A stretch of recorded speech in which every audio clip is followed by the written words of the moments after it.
My name is Reed Nelson. This is Izzy Alkafas. This is This Week in Rec, Week 9, coming to you from Fridley. One huge upset, well, not a huge upset, and then another near upset, or actually two near upsets down in Bloomington yesterday that we're going to talk about. We'll start here. Your Fob 5 squad falls to Raucous. Talk about the loss.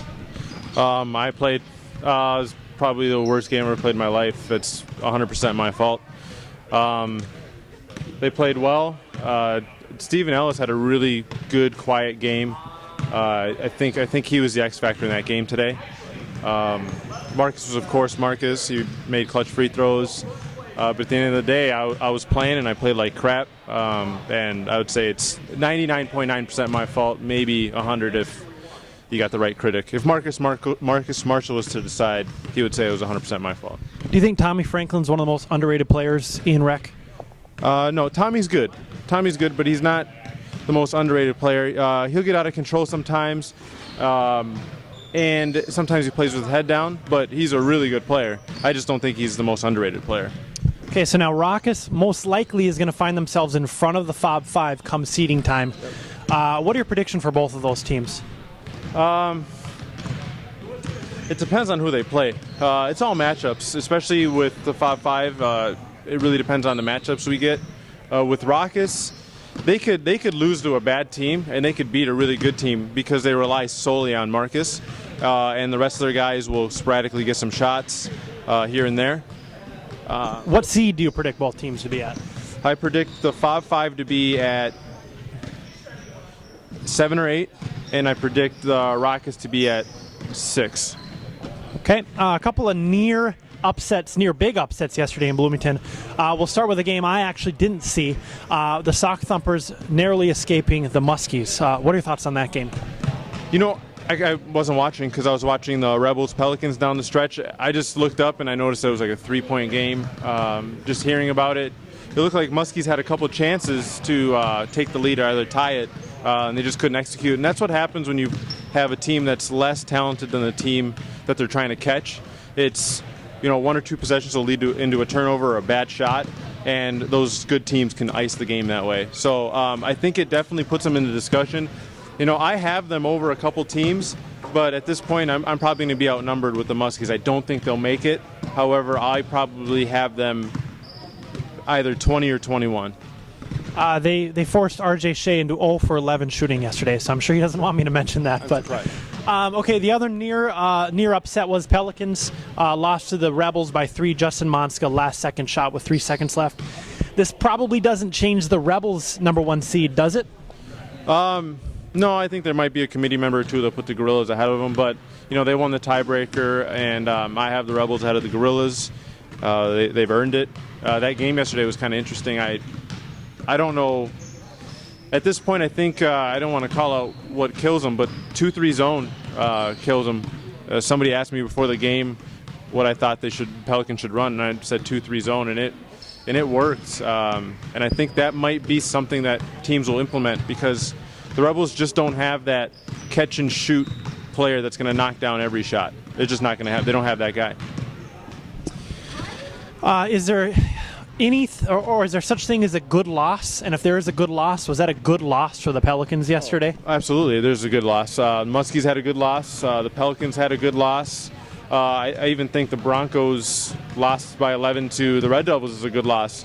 You know, it's all about spreads. You know, Red Devils-Broncos game should end in a 20-plus point defeat. And when you get it close to 10 points, I would say it's a good loss. I think it makes the difference between, you know, if one team lost to the Rebels by 35 and another team lost to them by 3, it shows that team can compete in the playoffs regardless of who they play. So for me personally, it puts a lot of stake in that. I think something that Briggs mentioned in an article this week that I thought was really good is that I feel like the rest of Rec is catching up to the top end. And I was having a conversation with a Rebel tonight, Mr. Pat Magnuson, and I just said, you know, the Rebels roster is set. The Gorillas roster is set. The Ninja Turtles roster is set. But good players are still coming into the league. And those good players are joining the Pelicans. They're joining the Sock Thumpers. They're joining teams that are towards the bottom generally. So I think that this season especially, I think there's 8-9 teams that could win the Gold Cup. And I think in the future too, we're going to see a lot more upsets. We're going to see a lot more balanced league, which I think is really, really, really exciting. I agree with you on one aspect. I think and I said that in one of my prediction columns, the Villains would have finished 4-4 last year at this time. And now did they win today? They're 1-7. They're 1-6. So this season, I honestly don't see any team outside of the Rebels, Gorillas, and Turtles winning it. So I don't agree with you on that point where 8-9 teams the Sock Thumpers aren't winning the title. The Riddlers probably aren't going to win the title. The Red Devils, they'll get to the Final Four and lose like they've done the past few times. And the Gorillas haven't got past the Final Four either, but I think that there is a little bit of a gap there. And I think those three teams right now are head and shoulders above talent-wise the rest of the league. But the teams are coming, definitely. Hey, last thought. The awards are out, or the award nominations are out. Who's your MVP? I voted for Ryan Jansen. The guy's won 31 straight games and whatever. Chris Maher is the most talented player, in my opinion. And I picked him as Offensive Player of the Year, but Jansen's the most valuable player.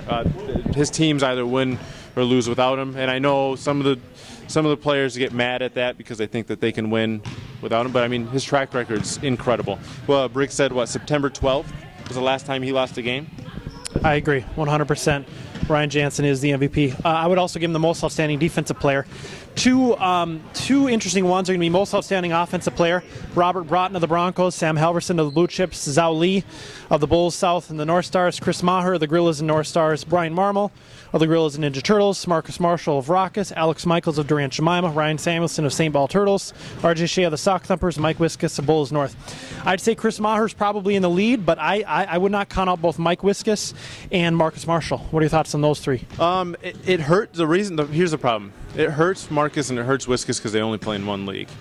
Wiskus is one of my favorite players to watch. He's ridiculous. If he won Offensive Player of the Year, I'd be stoked. Marcus is extremely talented, but they play in one league, and I would give credit to players that play in multiple leagues, and especially when they do it successfully in multiple leagues, like a Chris Maher, like a Marmol, Ryan Samuelson, those types of players. Rookie candidates Elliot Fensky, Dan Forsyth, Matt Hamill, Omar Helmy, Nathaniel Lehman, Mark Luke, Chris Oy, DQ Spencer, Jake Thompson, Trake Wells.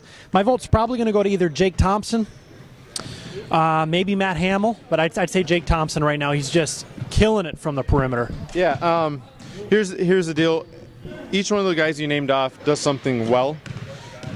Hamill's the only guy that does a lot of things well. Jake Thompson is just a great shooter. He's a poor defender, doesn't really put the ball on the ground very well. DQ Spencer is just a great athlete, great post presence, but he's not going to score 20 points in a game. Trake Wells, excellent defender, excellent perimeter defender, but he's not a guy that can take over a game offensively. Hamill can shoot the three, he can post up, he can play defense, he can guard some guards, and he hustles. Matt Hamill is easily the most talented of that bunch, and I voted for him. Thank you very much, Mr. Elkfoss. We'll see you guys next week. All right, I'm here with Jason Briggs, Players Committee Chairman. First topic of the night, Fob 5 fall to Raucus. Where do you have each of these teams in your seed? I don't see Fob 5 falling any lower than 7. Turtles is a great win. North Stars is a good win. But Raucus has got to be, with the wins they've been compiling the last 5 weeks, I would say they're probably right below the Red Devils. They may have jumped up to 6. Their resume is more impressive than the Riddlers, the Sock Thumpers, and the Tropics at this point. So I would have Raucus at 6, probably Fob 5 at 7. Okay, we're going to talk about 5 teams towards the bottom of the seeding tournament that either helped or hurt themselves this week. So Noisy Withdrawal. They lost a close game to the Cush Club. They're still sitting at 3 wins. Obviously, they hurt themselves with the loss, but do you see that team sneaking into the playoffs? There's one issue with Noisy. If I was going to look at the team and how they play, they're one of the 20 best teams. The problem is the resume doesn't say they're one of the 20 best teams. A win over the free agents, a win over it's either the Villains or Killer Bees, and a win over the Pigeons. Not very convincing. The Pigeons are in the bubble for me, so they really needed a win. And they're going to need a pretty good performance next week. And I think they got the Turtles. They do. 2-win free agents here. They beat the Fob 5, and they've beat the Villains. They lost to the Bulls tonight. They have an opportunity to beat the Bees next week. If they beat the Bees next week, do you have the free agents of Fridley in the playoffs? I have the free agents of Fridley as the 23rd best team. Villains and Killer Bees are two of the 4 worst teams in Ultimate Hoops this season. Good players, just not good teams. And Fob 5 without Byrne and DuPont is probably the 9th best team in Fridley. Unfortunately, it does kind of matter who's there when it's the 2 MVP or MVP can't. Actually, I think both have won MVP. So when the 2 MVPs are not there, it makes it a whole different game. Plus, Eway was 11 minutes late, so they played 5-on-4 for basically half the first half and won by 2. So I can't put a lot of credence on that. They're definitely a good team. Next season, they come back with a big guy. There won't be a bubble for these free agents that they'll be in, but this season I just don't see it. And for me, they would have had to beat the Bulls tonight because, again, beating the Killer Bees, who are 0-7 next week, won't be enough. Okay, let's talk about a few teams that lost who may have helped themselves. First off, the Muskies losing to the Sock Thumpers close. Where do they fall for you? Muskies I have at 22. And great performance. Sock Thumpers did not see them coming yesterday. And if they would have pulled it out, I mean, it's an easy in. But they lost to Durant Jemima, and they lost by double digits to H2O, and a close loss to the Sock Thumpers does not weigh losing by double digits to the 2-6 H2O. Sure. And another close game down in Bloomington South. Pelicans barely lose to the Rebels by 3. That loss most likely helps them a little bit. Where do you see the Pelicans landing? I mean, Jansen doesn't show up with about 12 minutes left in the second half. I think they win. Then you got the Jansen effect, which is a running joke for a lot of us. But losing by a Justin Monska 3 with 3 seconds left, beating the Bulls, and just in general looking like a pretty solid team, I have them in. Okay, lastly, the Bulls, for me, they made the playoffs yesterday by beating St. Paul. Where do you see both of those teams landing? Both the Bulls, the 5-win Bulls technically, but we had to take 2 wins away from them, so the 3-win Bulls, and St. Paul, who's 3-4 right now. And I believe they have either the Whatchamacallits or Wildcats next week. I think it's Whatchamacallits, Yep. which let's just go ahead and throw 4-4 on the board. I have St. Paul as my number 13 seed right now. Okay. Meaning playing games, and whoever winds up with that 4 seed is probably going to end up with a pretty tough first-round matchup. Sure. And I have the Bulls at number 16 as the top 3 and 5 team. Beating St. Paul is, I think, the best win. Pigeons beating Raucous is good, but the Raucous team now compared to the Raucous team week 2 is completely different. So I have their win over St. Paul as the best win by a 3 and 5 team. They've won 3 straight. Rod Powell's playing out of his mind. I have them 16. Okay, I got to bring it up before we go. You wrote an article today, Durant Jemima, 5-3. Where do they land for you? They're between 19 and 21 right now. I wrote the article looking for help, and the only one with a logical argument was you, saying look at big wins. And my point is, I don't like luck of the draw. So they lucked into 5 easy games, a forfeit win, a 5-on-4, a whatchamacallits. Teams like the Muskies, the Pigeons, the Blue Chips, the Pelicans, they didn't luck into such a schedule. So going by their games against good teams, or even kind of good teams, or bad teams like the Blue Chips that are still on the bubble, I can't have them in. But again, they're 5-3, so it's just pulling at me. Sure. It's hard to have a 5-3 team miss the playoffs because they didn't pick their schedule. But when you lose to the Blue Chips, another bubble team, by 22 points, it's hard. It would be hard for me to put them in over the Blue Chips, even with the record disparity, because the strength of schedule is so screwed up. For me, and it's kind of like a college football thing and college basketball, the wins or losses at the end of the season count a heck of a lot more than they do at the beginning of the season. The reason why they're going to be my 20 seed is because they barely beat a 4-man Wildcats team by 6. To me, that puts them at 20, and they're at 20 because they've won 5 games, but really there's going to be a few teams that are going to miss the playoffs that are probably a little bit better than them. But I just can't take away the 5 wins. So, any other thoughts about the bottom or top of the bracket? Top of the bracket really got messed up tonight because the Turtles won. It was a sloppy game, and I think because it's the North Stars, they're probably going to move back up to 3. But the 6-2 is the Fob 5. Red Devils and Tropics. If the Tropics win next week, could both be 6-2. Riddler's 6-2. Rock is 6-2. Fob 5 6-2. One more. Sock Thumper 6-2. It's just turning into a mess. So we're really gonna have to break down the wins and losses. And I like your point about who's playing well at the end. But the problem is, if a team gets the whatchamacallits and Wildcats as their last 2 games, they're gonna look pretty good going into the playoffs, rather than playing teams like the Riddlers and the Greenhorns or the Sock Thumpers like the Muskies had. So, or how about your Pelicans?